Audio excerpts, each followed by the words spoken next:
Lock in. If you bet us on the Super Bowl, you're winners. If you're going to bet us on March Madness, you're going to be winners again. No, so I cannot wait for March Madness. We're going to carry you through the tournament, though, so I am all about basketball here. But make sure you ride with the Out of Town Yinzers because we're 5 of 6 right now on bets, and we're going to stack some more wins.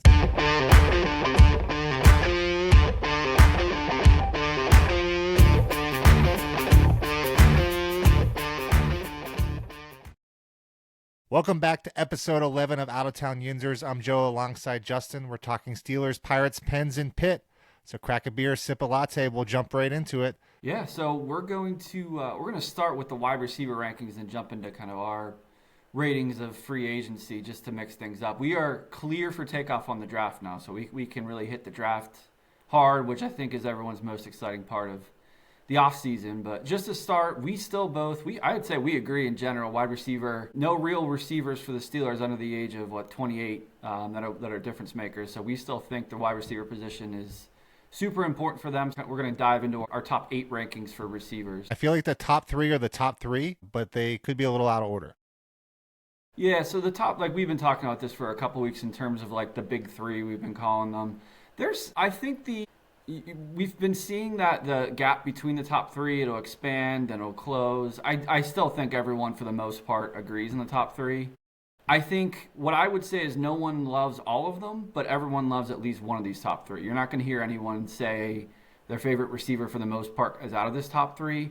They're different players, but I think they're the safest players overall. So I have it Tate, Tyson, and then Lemon. Really, it just comes down to Lemon, just a size thing. I think Lemon any of these 3 could easily end up being the best of the 3. It's just more of a, splitting hairs on these guys. The thing with Tate, we both have him 1. He will be the first receiver to run a 4.5 plus over a 4.5 to be taken in the top 15, which I think we both would agree he's going to be taken in the top 15, or we would assume so at this point, since Mike Evans. So it's been a while since someone has run a 4.5 or over a 4.5 and was taken in the top 5. I think that speaks a little bit, like we've been talking about, to the draft. But I saw an interesting fact on receivers that, speed and the 40 time, how much does it matter? Matt Harmon, he's my favorite receiver analyst. He broke down the top 20 receivers to have explosive plays. So basically 20 plus air yards. And I think the average 40 time of those 20 players was a 4.49, so basically a 4.5. So to some extent, does it matter? Absolutely. I think that, will separate who's worth taking early, who isn't, because of the 40. But at the end of the day, it probably is a little bit overrated for receivers. But just something to keep in mind with some of these guys and where the gaps, between some of them comes. I do think we both agree Tate. I went Tyson and Lemon. Tyson, I think, you could even argue, has the biggest upside. It's just an injury type thing with Tyson. So what was your reasoning for going? I think you went, Lemon and then Tyson?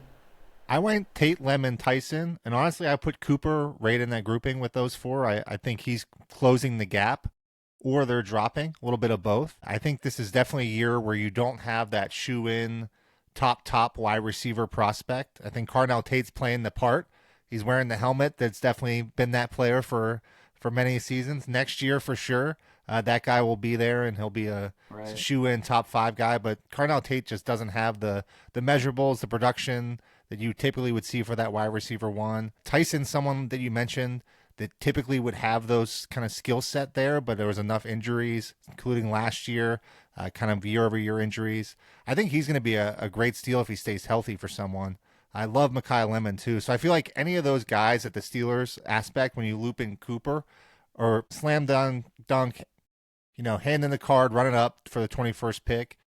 I think once you get from there is when it becomes more drafting for the Steelers flavor that makes the most sense for their team right now. That's why I kind of have, for my rankings, kind of Concepcion as the next one there at 5. I have Antonio Williams actually at 6, Skylar Bell, and then Denzel Boston. So I think Denzel Boston's a talent enough to be in the top 8 here, but those other 3 I think fit better within the wide receiver room right now for the Steelers to really make that impact over the next few years and kind of be that plus aspect. I don't think those next 3, Antonio Williams, Skylar Bell, those aren't round 1 guys, but they're certainly guys that I can see in the round 2 or even round 3 with how deep this draft is. Yeah, and we've been kind of alluding to this, and we haven't dove super deep into it. But yeah, Cooper has definitely been a riser. I know when we started talking receivers, you were a little bit higher on Boston. Was there, and we talked about the combine, was there anything specific or any reason you seem to be dropping him a little bit here? Yeah, I think it's the combine, it's the measurables. I think he has the Keon Coleman drop like an anchor effect. I think you need somebody with his type of skill set to be at least able to separate a little bit. He can't always be a contested catch guy. So I think he's an NFL guy, but I feel like at the end of the day, I don't know if he's going to be able to have enough separation to fit in with what the Steelers need from their wide receiver room. Yeah, I like him better than Keon Coleman for sure, but like that's a good thing you made that. I think you made that comparison a couple weeks ago too. There's something to be said for that. That is an aspect to his game. I would say Boston Concepcion I might put in that same range of, is this really a round one guy? And if you drop him into a draft, like you don't know anything about the year, you're just gonna say, hey, here's this player, grade him in a vacuum. He's probably in that same category for me, just because I think he probably is a slot only guy. If you're drafting the first round, it's just hard to say, hey, I'm going to take this guy, but I know he probably doesn't play out of the slot. I don't have any. There are some drop issues with him. I think he had 19 drops Drops are the over issue. the last 3 years. Yeah. So, but in general, I do like the player. Very explosive. Like, he was great. I remember watching him at NC State and being like, who is this guy? He's all over the field. So definitely a playmaker. It's just a matter of value in terms of slot only type guy, most likely. So not a question of the player, just a question of the value, really. I like Cooper a lot too. He's definitely a rise. Now he did play. It is, to be fair to some of these other guys, he did play slot mostly this last year, if not all, at Indiana. That was more the reality of just the receivers around him where he made the most sense. He obviously has the highlight of the beating Penn State on that last play. That was an incredible catch. He has some great highlight catches. But he seems to be rising on everyone's board. Right up. He was outside probably the top 6 to 8, to start the process, and he's the whole way up to 4 on a lot of boards. I think both of us have him at 4 at this point. So certainly a big riser. Did you want to run through Skylar Bell? Did you want to talk a little bit about Skylar Bell? He's been a riser too with some teams or some analysts. Yeah, I would say the same thing kind of with Antonio Williams as well. I just think both players that you can see absolutely making that case to kind of go to the next level. They have the measurables, have the skill sets. And again, I think when it comes down to it, Skylar Bell's from that small school, UConn, so it's kind of a talent standpoint. Is he going to have the talent? I think he did enough in the draft season to put himself in that conversation. So again, is that a first round pick? No. Second round pick? Probably not the value you want for Skylar Bell there. But once you get into that third round, when they got 3 draft selections, that's when you can kind of start ticking some of these guys off, and I think he would fit the bill. Yeah, to your point too, I do think whether it's, we're splitting hairs, whether it's top 5, top 6, after you get outside of whatever your second tier is, like I have my second tier, similar to yours, Cooper, Boston, and Concepcion. Those are basically your like early second, I think, in a normal draft, or Cooper, maybe slightly higher, but like your turn first, second type talents. After you get out of that, I think there's a giant tier. You can make your case, and this isn't abnormal. This is, day 2, things start to blend together. The difference between a mid-second and a mid-third can get, it can be more preference. But there is a really giant tier, and that's probably the strength. I think a lot of people would probably say that's the strength of this class, is that there's a quantity in that day 2 type talent. I probably, if you ask me a week from now, it'll probably change. I was a little surprised. I don't know how we got to this point, but I ended up with Brazel higher than you, which is a little surprising. But again, I think it really goes to show, like, this tier right now is very big, and it's just you're comparing slot receivers to X receivers. It's very hard to do that. Then you get guys like, you throw like a Chris Bell in there, who probably right on the end of that first group of 3, if he stayed healthy but he tore his ACL. How do you factor that in? A lot of receivers, if you don't pan out or you don't hit a certain, I think it's like 625 yards year 1, unless you're an outlier, unless you're either Devontae Adams or Mike Williams, you're probably not doing anything, and you're not anything of note in your career. It's just there's guys like this that it's going to be really interesting to see where a player like a Chris Bell, who I heard a comparison, they compared him to George Pickens. He's a very different player, but he plays a little bit like George Pickens. I think George Pickens without the drama was what the one analyst said. I saw him just dominate Miami. Dominated Miami. Was not fun watching him play again. By the end of the year, he was right up at the top and, first round pick, and then unfortunately toward the ACL last week or in the second to last week of the year. So It'll be very interesting to follow some of these guys. I'm getting higher and higher on Jeremy Bernard as we get closer and closer. I think Another there's a slot reason, guy, I one of think. the reasons. Yeah, he may end up being in that slot type role. But like I think there's a reason, well it's one of a couple reasons that like a guy like Ryan Williams just kind of goes away. Jeremy Bernard at some point you just have to go with the guy who's producing, and he just did that over and over again for Ty Simpson all year. So there's a lot of guys similar to that, like an Antonio Williams is similar. That's why in this second, third round, I think the Steelers could take, if they don't go first round, which I think we would love to, especially it's looking more and more like one of those top three might be there. I don't think they need to reach. I don't think they need to necessarily move up. There's going to be a lot of options in third, maybe even if someone falls, one of these guys. There's so many that you'd think someone falls to that comp pick range in the third. So certainly lines up well for the Steelers, I think, in both the first. I saw a mock draft. Alan Saunders had a mock draft where they were trading down. If you don't get one of the top three, moving down from 21, he had a moving down from 21 to 29, I think, with the Rams. Or I'm sorry, with the Chiefs, who now have the Rams pick. And then they got to move up in the second. That could be a great way, and they still got Concepcion in that scenario. Maybe you move up in the second, you can get Jacob Rodriguez, and you're kind of set at both positions. So it'll be interesting to see as we get closer and closer how some of the mocks and what people are starting to see. But it's interesting that the receiver position is starting to take a little shape. I did have to drop Malachi Fields off my board, which was hard to do, but there's just so many things. Like his yards per route run is under 2. So the production wasn't really there. It's a late breakout age. I think he turns 24 later this year. So late breakout age. The 40 split, yeah. I want to like him so much because the film was great. Like at times he just made some wow plays. One of them was against Pitt. And he looked so good in the Senior Bowl, but just the 10-yard split he's abnormal too. For someone that size, usually you would have good long speed, but you wouldn't be as quick. And he's not quick, he is quick. He had a good cone and good shuttle, but his 40 wasn't good, and he had a terrible 10-yard split outside of that range that you want to see, and you start getting real red flags on. So I had to move him down. Zachariah Branch, people love. I like him. I don't know.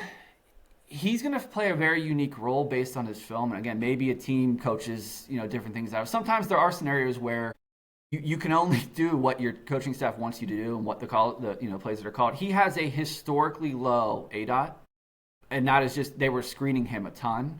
To be fair, they're using him to his best attributes, almost like a way, very different player, but almost like a way a Debo would be, where you're getting the ball in his hands for different reasons. Debo's like an actual running back, size-wise, whereas Zachariah Branch is just fast.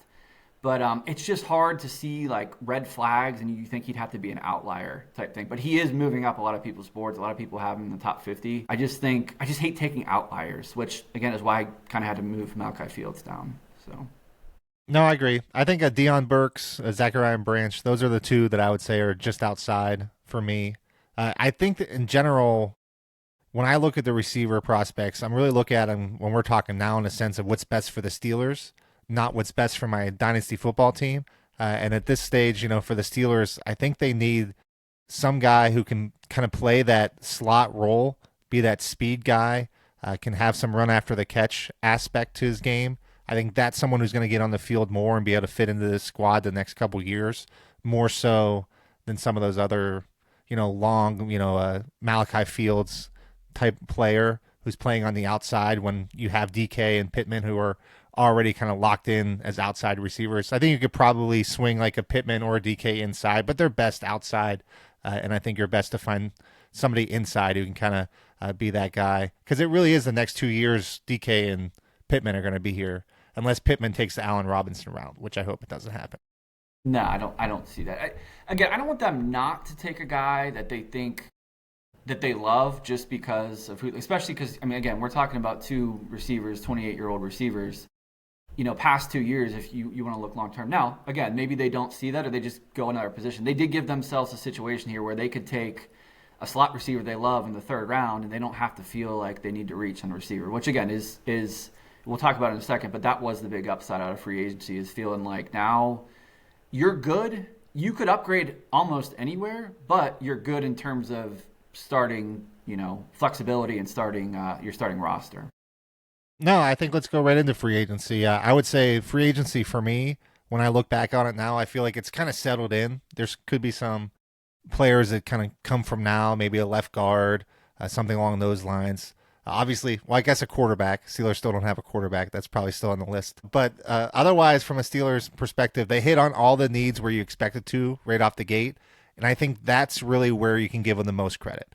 I don't think there's any one player that wows you. It's really like, oh my God, goodness, they're going to get an extra win because they're bringing in this player or something along those lines. I just think they're bringing in solid players onto a solid roster. It's probably one of the deepest rosters outside of quarterback that they've had for a long time, and it kind of compounds that. I love the fact that that means that when it comes to the draft, that they're not going to be pigeonholed to take a position to fill a starting lineup spot. What I hope that means from a draft standpoint is that they're going to take high-end talent now when it comes to that, and not just someone who could be that starter type player as well, but someone who could be a star is what they're missing the most on their roster. So overall, from a free agency standpoint for the Steelers, I think I would put them in that B category. Good, not great, but definitely passing.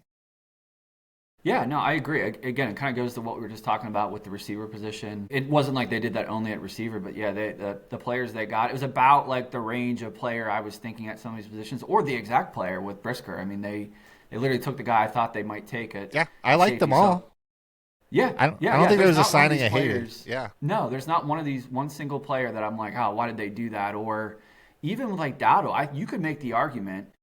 And it's funny looking back. We talked about Aaron Jones. Maybe they would go after Aaron Jones, but Dowdle actually has He has 4 years as opposed to, I think, one with Aaron Jones playing with McCarthy. So didn't even put two and two together with the connection there. But yeah, there's not one of these players. I'm like, why would they do that? Or I really have to squint to see it make sense.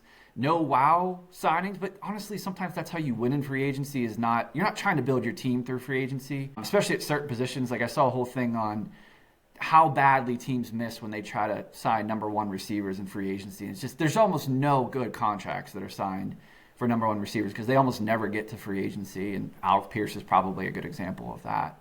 So yeah, I gave it a B plus, probably the same exact thought process as you. I think I gave Konnor some extra brownie points just because he took Brisker and made me happy, made me look good. So, but yeah, I think we're on the same page for sure with free agency. The other thing I saw an article that and this might, people might say 2.5%. Why am I excited about that? But their odds to win the North went up about 2.5%, which you think that's not exciting. And I'm not saying you should be going crazy because of a 2.5% move. That's actually a pretty big move when it comes to odds. You got to consider the fact that Vegas is looking at this like, okay, we're taking into account what we think is going to happen, the outcomes. So a 2.5% move up to win a division is actually pretty good. So yeah, I'm going B plus. I think we're in the same boat. You look at some of the things like, the Pittman move, and you see what the Bills gave up for DJ Moore. That's comparable, and I understand why. I'm not saying I wouldn't take DJ Moore over Pittman straight up, but that's comparable output over the last couple years for a return of a second round pick plus two other picks versus basically nothing in terms of draft capital. So I think Khan is continuing to do a good, solid job given the hand that he's been dealt. Is really my takeaway is he can't create a quarterback, at the end of the day. So he has to do everything else, and I think he's been doing that for the most part. Yeah, I can get with that. I just feel like, they're setting up for Aaron Rodgers again at quarterback. All signs are pointing to that, which means it's a Will Howard. It's basically the same quarterback room as last year. Right. If it's Will Howard and Mason Rudolph and Aaron Rodgers, and that's the hard thing for me to swallow is that they're just not taking the swings at quarterback when you bring Rodgers back. In general, you had a Malik Willis. You could argue on Kyler Murray, but on his contract, kind of bring in some of those things. So it's one of those. If they even had just someone who's just slightly stronger than a Will Howard, Mason Rudolph, maybe it makes sense to bring in a Kyler as a competition like the Vikings did, but not quite there. So I think that's the thing that's still holding them back and holding the Steelers back. And it's one of those things too that I feel like from an Omar Khan, we give him so much credit, and the roster has gotten so much deeper with him.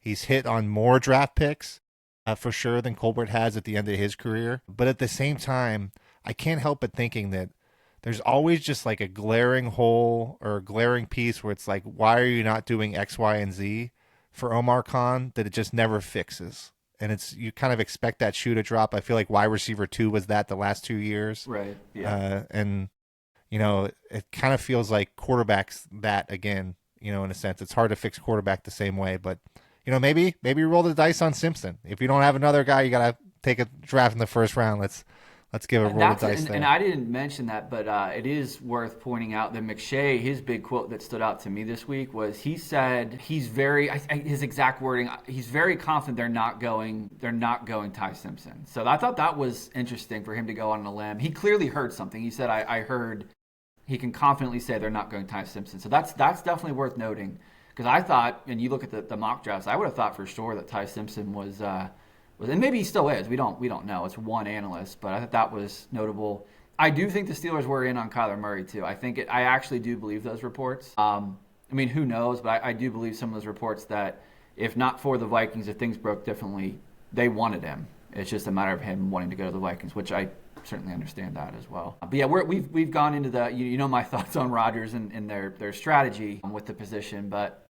Overall, free agency, I think we're on the same page here. B to B plus is probably about where the right ranking for them or right letter grade.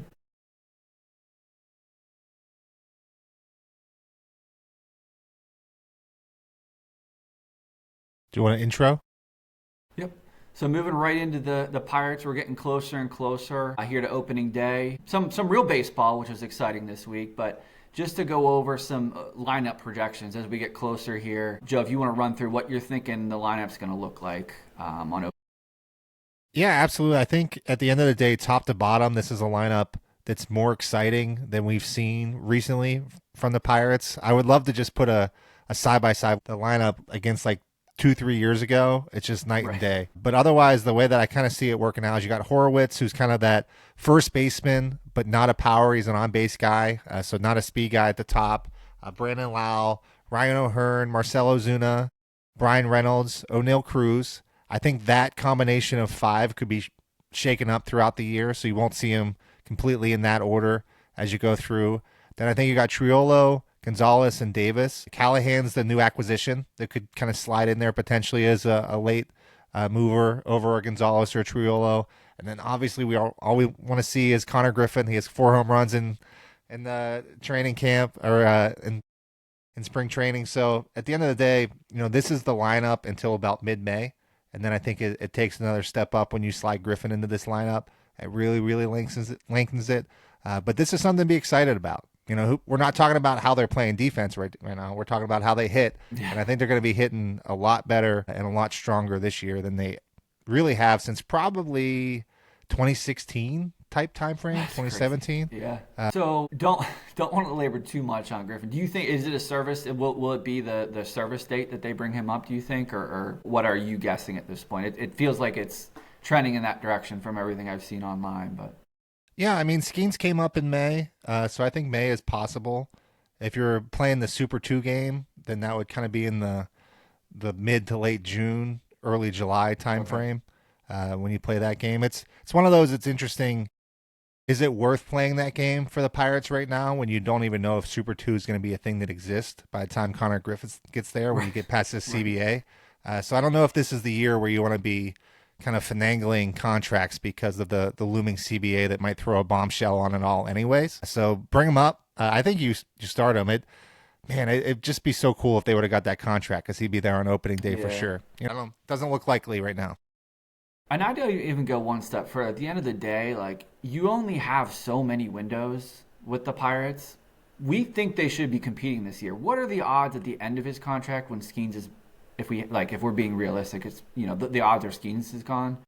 What are the odds that year they're competing versus when we know they're competing? You have to almost, when they're competing, you have to take that year and go, we need to compete because we know we can this year. It's just the reality. To me, the two things that stand out with, again, I keep going back to like the up the middle and playing the value game with their lineup with, the shortstop, center field. And I think Henry, so I know he's, a sore subject for a lot of Pirates fans, but Henry Davis in general, is it possible if we squint that maybe he could pan out at the plate? He's almost like he's done a 180 as a prospect. Coming up, he was supposed to be a bat, and he wasn't a great great in the field. And he's the opposite now. There's a number of pitchers that want to specifically throw to him, but he just never panned out as, from the plate. That is kind of crazy. And the craziest thing about Henry Davis's career is the fact that they rushed him to the big leagues for his bat because he was mashing AAA, got him in right field, didn't play a great right field. Then they're saying, hey, we don't even have a position for Henry Davis. He goes in and gets great at being that defensive catcher, just like you're saying. Helps that you're good friends with Paul Skeens, so maybe that takes you to another level. Right. But at the end of the day, he just can't hit. And there's something wrong with his timing, his swing. Something changed. I don't think it was ever going to be an immaculate bat when it came down to it, but it was definitely going to be a serviceable bat for a catcher, and it's really not even that. It's kind of a shame to see. He's young enough to maybe come around. The Pirates brought in a few more, hitting coaches that are different when you kind of think of that turnover with Don Kelly's staff, but maybe that'll unlock something. Spring training sure didn't make it look like it did. I think Henry Davis will probably get a hold of about 10 home runs, and that's about all you can kind of say. I think when you think back different body sets, but if you think of like a Rod Barajas type hitter, that might be the best thing you kind of think of a Henry Davis right now. Okay. Well, I was hoping for a little bit more optimism. That's about what I would have assumed from Andy Rodriguez might be your more upside bat. He's someone that people forgot about. He had Tommy John last year. Right. He was at one point a better prospect than Henry Davis too. Shortly after Henry Davis was drafted first overall, so Andy Rodriguez can hit. And he can field, too, if his arm holds up. So he'll be an interesting wild card. That'll probably start the year in AAA. Yeah, and like I said, too, is going up the middle, too, skipping over shortstop. Cruz in center field, I just feel like he looked good. He had that home run where he just destroyed a ball in the World Baseball Classic. I just feel like he's set up. He's a lot of people's, breakout, probably because it was on national TV and everyone saw the home run. But, I just feel like having a little bit better lineup around him, he probably won't feel the pressure he did in the lineup, last couple of years, especially 2-3 years ago when he seemed like he was dealing. Him and Reynolds really was pretty much it. I just feel like he could have a really big year, and that would be they almost need it really for their lineup to really take the next step. But again, I just don't feel like he has as much pressure on. I could easily see him being not a breakout, but him really taking a next step from from the plate perspective. I kind of feel the same way, and I'll take it one step further. I think he's a 5 to 7 win swing player in terms of his outcome or downside. I think if he hits his peak, all of a sudden you're thinking about 88 to 90 wins. If he doesn't, it's low 80s, upper 70s when you think of that lineup and the outfield. So I think he's that type of swing player and really when you go up and down this lineup, they have a lot of good hitters, but they don't have any outstanding hitters the way, Konnor Griffin, the way we're talking about it, but O'Neill Cruz certainly is that. He has all the wow factors you would want. So if he can make a little bit more contact, look out. I really like having Ozuna next to him. I think it was, a confidence. I think it was a concentration thing for him. 162 games is a long season. It's hard to be locked in every at bat. I think he's a player that struggled with that. So if he can kind of be locked in a little bit more, maybe it helps too, just playing on a better team. So if you get off to a little bit better start than the Pirates have the last few years, I think that keeps you into it in the Tuesday games when you only have, 17,000 fans or 12,000 fans watching you. And not even just that too. Again, kind of back to the lineup itself, you're hitting with guys on base more often, especially for, a guy that's not hitting for average. I mean, that can go a long way. I mean, you get better protection in the lineup. There's not as much pressure in terms of where you're hitting in the lineup, depending. So, in general, I think, to your point, it certainly doesn't hurt just being on a better team. I'm excited. I think the Pirates are going to have a much better opening day lineup today than they have in a long while. So, we're close. Spring is almost here. Moving from Pirates to Pens. The Pens are in a tough stretch. So, it's March Madness for basketball, but it's absolutely March Madness for the Pens, too, in a tough East. They're playing on the road, game after game, against some really tough teams, with the Avs twice, the Hurricanes twice. Justin, can they survive until March and actually make the playoffs?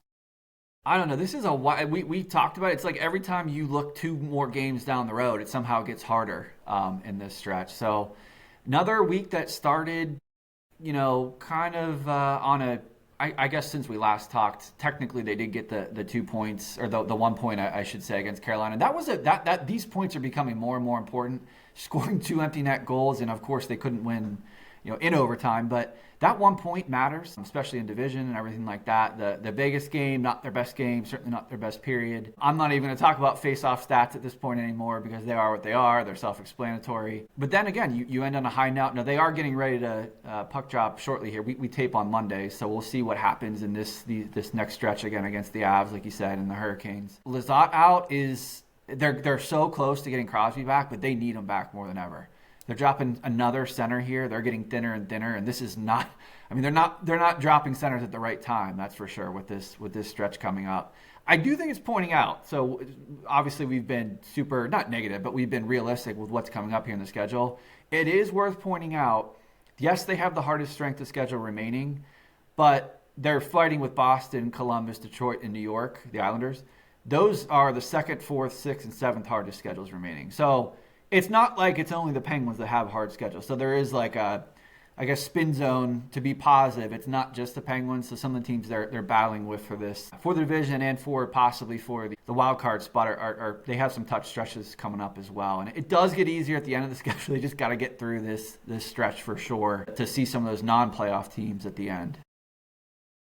And honestly, the strength of schedule points to really the crux of it all, and that the East is so strong this year, especially compared to the West, and everyone's bunched together. So when you kind of think about that, there's just a lot of teams that are just all crunched up, and a lot of them are going to be playoff teams, and some of them won't be, and they'll all be about the same caliber. So that's why we're talking about the Pens here being maybe a playoff team, maybe not.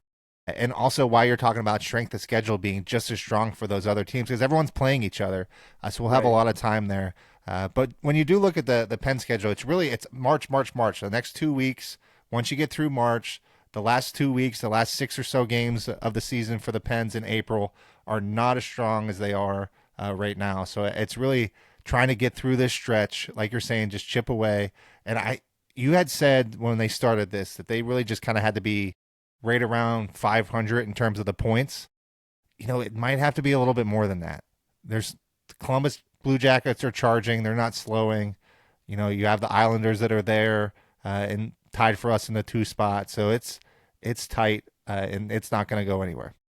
Yeah, that win against Utah, another come from behind win. Just it felt it wasn't to the level of the Boston games. They were never down to the same extent. But again, you're writing it off. You're looking to score. Watching the game. And all of a sudden they come back, and that 2 points is big, and it becomes even bigger now, like you said, with the Blue Jackets are starting to get on a roll. But again, these other teams are now they're gonna be playing harder stretches as well. So it will. I'm trying to be optimistic and thinking that they're going to be running into a tough stretch. But yeah, you're right. I mean, it might need to be better. My point with that is more if they can just tread water, like they can stay in it to where they can get to that last stretch. Because 5 of their next 6 games are against the 3 best teams in hockey, which is pretty wild. Now, Carolina's included in that, but yeah, Colorado, Carolina, and Dallas are the top 3 teams in terms of points right now in the league, which is pretty crazy. So Crosby's coming back. It's sounding like he's gonna be back sooner rather than later. Obviously not back tonight, but maybe back for Wednesday when this comes out. And they need it. Like I said, losing Lizotte, they're already super thin at center, and it's not getting any better, so they need him back quick. Oh, and he changes the dynamic of their whole team. So if Crosby comes back, you get deeper. You have the best player in the world on your team, kind of pushing it all down. So, man, you're saying that. And you get Malcolm back too. Like if you get Crosby, Malcolm in the top 2 lines, you're not talking the center depth the same way. Lizotte's a player, not a player. So, he's just kind of someone that you kind of plug in. He's been a good player for him, but he only stands out now because they're already short there down the middle. And they just need to find a way to get 2 points out of these next 2, and then, get Crosby back, and you'll figure it out from there is really what it comes down to. Yeah, if they can steal any against the Avs and the Avs Hurricanes, you got 4 against them. If you can get 4 points out of those 4 games, then the Pens are locked into the playoffs. One team that's not in the playoffs this year in Pittsburgh is the Pitt Panthers basketball team. But it doesn't matter for Jeff Capel because he's coming back to collect his paycheck again next season and, going for another chance at the well. I think he'll do better. I'm excited. I think there's more to be excited about next year, but I wish we were more excited this year. March Madness is a special time when Pitt's in it. Yeah, I was talking to my dad the other day, first off, we want to be optimistic here. We're going to be optimistic, I promise. It's been pretty pessimistic when it comes to Pitt for the right reasons here, but We'll talk about Capel, but we are going to get into a positive time. But yeah, I was talking to my dad about like, man, it used to be so fun, like Selection Sunday and 13 tournaments in 15 years, I think it was. I was looking back today. Like, it used to be so fun. This, conference tournament into Selection Sunday, into the tournament. Could not be any different the last, 8-9 years at this point, or even longer, when you consider Stallings' tenure. But yeah, the Capel stuff, it's exactly what we talked about last week. We don't need to dive super in depth. We kind of called it, from a perspective of, it was money, obviously. That no one is surprised about that. I mean, if you would have pulled Capel and said, would you fire yourself? He would have said, yes, I would absolutely. And he was being honest. He would have absolutely fired himself. It's a money thing. The numbers were, I heard some people saying they were actually higher than what we had talked about. Capel was the third highest paid coach in the ACC, I believe, was the one report I saw this year. So it's not for lack of them investing. And there's certainly, it looks like we talked about last week with the incoming class. If they can find it, they need to keep Cialeppa just to have a shot this year. There's some upside with him, but yeah, just not great. Just not a great setup, not a great situation. Heather Lyke really put them in a tough spot with some of the contract with Capel, the length, the numbers, things like that. People are getting mad at Allen Green. I don't know what you really wanted them to do. I mean, they're not a competitive team next year if they get rid of them, because the money is going to be a huge issue then. So it wasn't going to be a quick turnaround. We'll see. I'm not going to hold it against him because he didn't sign the contract. We'll see what he does long term, but there was no path to them being some ridiculously great story of turnaround if they got rid of Capel next year anyway. So it's just the reality. So we do want to be positive about Pitt this week. So we are going to go over, we came up with a list, the top 5 Pitt teams since 2000. So we'll start at 5. We'll kind of work our way up here. So there were really 6 teams, was really the list overall. There was a 6 team, but the 5th team, I want the 06-07 team that made it to the Sweet 16 they were a 3 seed. They lost to UCLA in the Sweet 16. That was a really good, that UCLA team was very, very good. Yeah. 2 NBA, guards on that team. Love wasn't there yet. He was the next year. But yeah, the Pitt, Graves, Fields, Ronald Ramon, Aaron Gray, and Sam Young on that team. Love that you mentioned Graves first. Graves is not a player that really matters one way or the other for that. But yeah. Levance Fields was fun. Ronald Ramon. Was that the year that Ramon hit the 3 against West Virginia? I don't know for sure. That was his junior year, I believe. Fields was a little younger. That was the reason I listed Graves and Fields. He was younger on that team. So he was a sophomore, I want to say, on that team. But yeah, that UCLA team, they were a higher seed than Pitt. So that was one of the few times where Pitt lost to a higher seed in that stretch. But that was a really good UCLA team just in general looking back. It's funny seeing some of the names and being like, okay, yeah, I get it. Why it went the way it did. But that was a solid. I had them 5th. They could have easily been. There was I think 04, or I'm sorry, 0102 I didn't have on the list. They could have easily been on that list. That was the stretch where they went Sweet 16 3 straight years with Brandon Knight. So that was the 5th ranked team. The 4th ranked team, like I just mentioned, was the 04 team. Krauser, Page, Brown, Troutman, Morris, Kendall, Taft, Gray. They were all those 3 were freshmen. They essentially replaced Brandon Knight. Was really the main senior on the 03 team into the 04 team. So they were still a 3 seed, probably, exceeded expectations that year. They did lose to Oklahoma State in the Sweet 16, but another solid team, another Sweet 16. I remember that Oklahoma State game, they just shot the lights out. They just couldn't keep up with Oklahoma State scoring in that game. So another really strong team. Carl Krauser from Brandon Knight, Brandon Knight to Carl Krauser, that transition was a huge reason why Pitt continued their momentum into the back half of that decade. To have that point guard and then go right to Levance Fields, like that 1-2-3 punch, after you lost that's when you kind of really saw Pitt basketball kind of take a step back. Yep. And they hit on guards like crazy. And then, Ashton Gibbs. And there were other ones that they kind of continued it. But yeah, that stretch was crazy. Julius Page, I think, was my favorite player. Maybe my Love favorite the headband player of all time. Yeah. That jumped out of the gym. So yeah, that was a fun team for sure. The number 3 team. Again, this is where we're getting into 1 and 2 seeds, obviously. So this team, I think, definitely overachieved.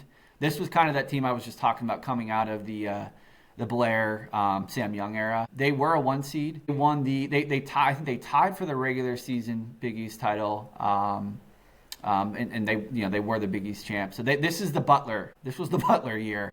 just a tough way to end a season in general. I remember watching this game at a bar and just being like really, like that's how you're gonna end a season like that with the foul after the just no reason to do it, no reason to take the foul, and it ended up ending their season. Just such a tough way to go out as a 1 seed after such a.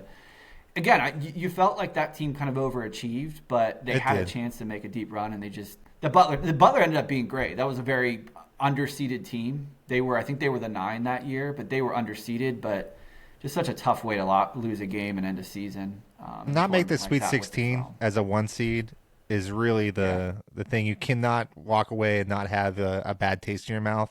But Wanamaker was a hell of a player. He's someone that really developed. Someone you'll never see in the NIL era now. Someone just developed over 4 years, and as a senior kind of comes out of nowhere. And he's someone that honestly played better professional ball than most Pitt players during this season. When it came to, had a NBA cup of coffee and played really well overseas. Right. Yeah, and like you said, I think that's a great point too. That's the one thing that like we're gonna lose during the NIL. And maybe they amend the rules, and that's what I'm kind of hoping in general for. But you just you knew every one of these players for the full 4 years, or even if some of them, like even a Blair, like you never. It's not just that you never worried they were gonna leave. You knew there was you were building to something with a lot of these teams, and that's what just made it so fun. Is the players were there 4 years, you knew them, you knew every team on the other teams too, you knew the whole Big East.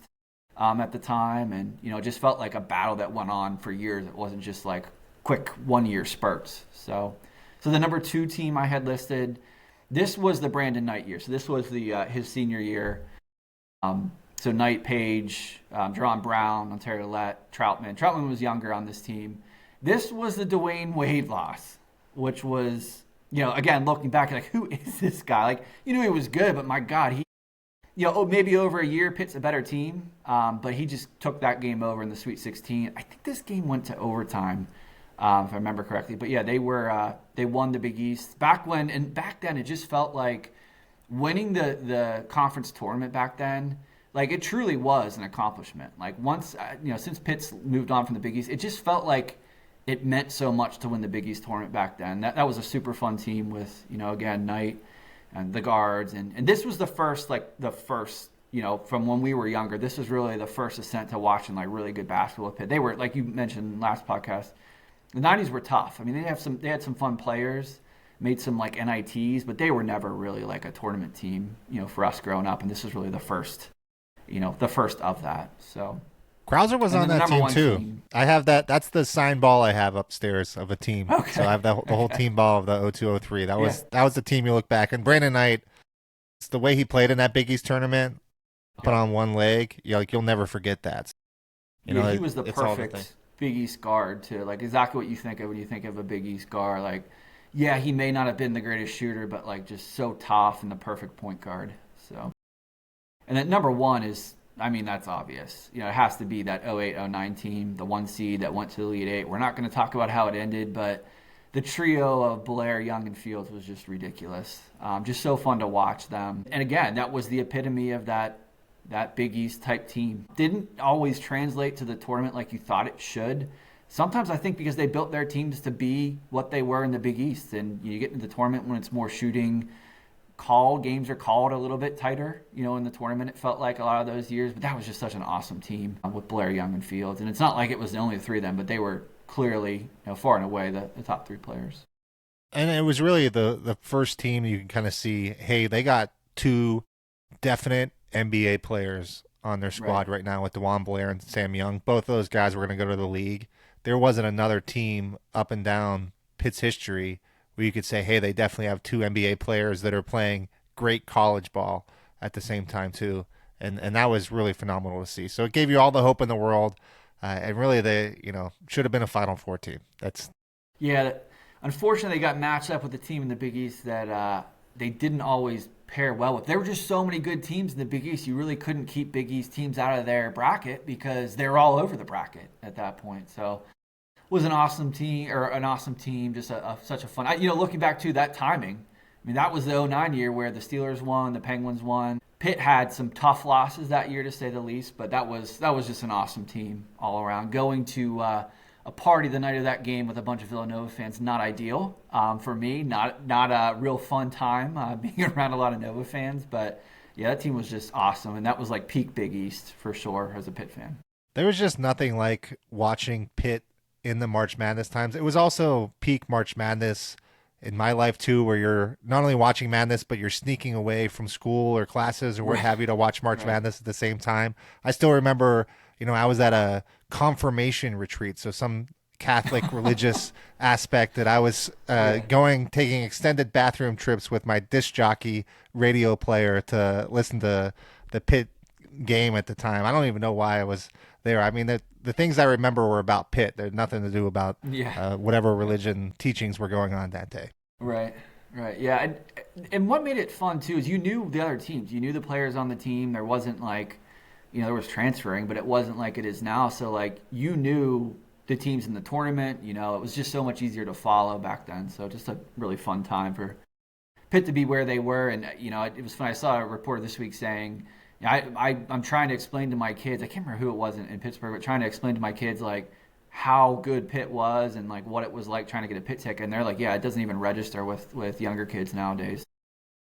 Tough to hear, a fun time for sure to be a Pitt fan. Awesome. So we'll keep the fun of March Madness, keep on going. Into our last segment, we're going to punt nostalgia this week, punt drafts, and just talk betting for March Madness basketball. So lock in. If you bet us on the Super Bowl, you're winners. If you're going to bet us on March Madness, you're going to be winners again. So I would say my three locked in. I don't know if you guys have gotten into AI yet. If you've been into ChatGPT, if you've gotten into Claude or Gemini or what have you. But what you can do is leverage KenPom and the spreads to really give you an edge. The teams that popped the most for me that I wanted to double down on were Wisconsin to cover. So I think Wisconsin's a little bit underrated going into this. That line's moved a little bit. It's Wisconsin minus 9.5 right now. It's been as low as 7.5. It's been double digits. If it stays under double digits, slam Wisconsin. I love Gonzaga, Kennesaw State over. Gonzaga's defense, terrible. Kennesaw State offense, great. Kennesaw is probably not going to cover, but I think they will score enough to get that over. I think you're going to see something like a 90 to mid 70s type game. I really think Gonzaga can get over 90 points and Kennesaw can get over 70. So I think getting that at over 160. So as long as that stays in that, I think it was around 154 when I took it today. So if it's mid 150s, you slam that. If it gets close to 160s, maybe shy away. And then lastly, Nebraska cover. I love Nebraska right now. This is again, and I think there's a number of other teams. I think you can take the favorites this year. I like the favorites to cover in the first two rounds. Pick your favorite in the first 1 to 5 seeds. Ride that favorite. I think Nebraska is someone that really faded towards the end of the season, but I like the matchup here when it comes to them in that first game. So just to recap there, Wisconsin cover, Gonzaga, Kennesaw over, Nebraska cover, and then last bonus from the wife who loves March Madness just as much as me. She says to slam Villanova plus 2.5. So she's all on the Villanova plus 2.5 on the lock as well. So that's the Flannery household March Madness locks. Yeah, I like your point about the higher seed. That's kind of a trend in general the last couple years with the tournaments. NIL kind of, things, the gap becomes bigger and bigger. There's a lot of the higher seeds are moving on, which can make for a better tournament in the long run too. So I played a little different. I went with some of the closer games. There is definitely a Pitt aspect to a few of these. Buckeye Joe would not like hearing that I like TCU plus 2.5. I like Jamie Dixon to cover against Ohio State. That may or may not be me going, okay, this team lost to Pitt. They can't be good. It's early in the year. Teams change in basketball so much from the beginning of the year to the end of the year. It's an interesting matchup. Ohio State can put points up, and TCU is always a little bit better defensively. So we'll see where that goes. I like Ohio State overs this season for basketball. Okay. Yeah, I can't imagine a Jamie Dixon team being challenged on the offensive side in a tournament. So, but yeah, I do like TCU in that game. Second game, I like, and that's a 2.5 point line. I like Santa Clara plus 3.5 against Kentucky. May or may not be a little bit with the fact that Kentucky may have stolen someone from Pitt last year, but they've been so up and down all this year. That's one mid-major I do actually think could play with them. I think that's going to be a really close game, so I like taking the points there. I didn't add this one, but just like a late add, I guess, or a bonus. I think VCU covers against North Carolina. It's a 2.5 point line. So these are all real close within 4 points. I think VCU covers in that one as well. There's some injury issues there on the North Carolina side. They have played well even since that, but I think that catches up to them in the tournament here. VCU could even win that outright. Fading the Blue Bloods, and when it comes to those, so 6-11 and a 7-12 or 7-10 for Santa Clara and 6-11 for VCU. No, I think those are great choices. UK has the most expensive roster in college basketball. I know. And crazy. Santa Clara has probably just around 1 or 2 million spent. So I think there's probably like 17, 18 million difference in spend on those two rosters. How can you not cheer for Santa Clara in that one, just knowing those facts, seeing the numbers, seeing the money? Yeah, no, for sure. I think the player I'm cheering for the most would be TJ Power out of Penn. I think Penn's going to get shellacked, but I watched him beat Yale and carry him on the back, so I'm a TJ Power fan going to March Madness as well. Cannot wait. Was he the one that hit the shot late to, I think, send it into overtime? Or yeah, he hit all the shots. I think he had 60% of their points. Yeah. Okay, jeez. No, so I cannot wait for March Madness. We're going to carry you through the tournament, though, so I am all about basketball here, and I think we're going to make betting a little bit more of a thing, too. So more to come on that and see it for shorts, and we'll push it out to socials. But make sure you ride with the Out of Town Yinzers because we're 5 of 6 right now on bets, and we're going to stack some more wins as we go forward. But if you're still listening now, we appreciate you. Come back every Wednesday. See you later.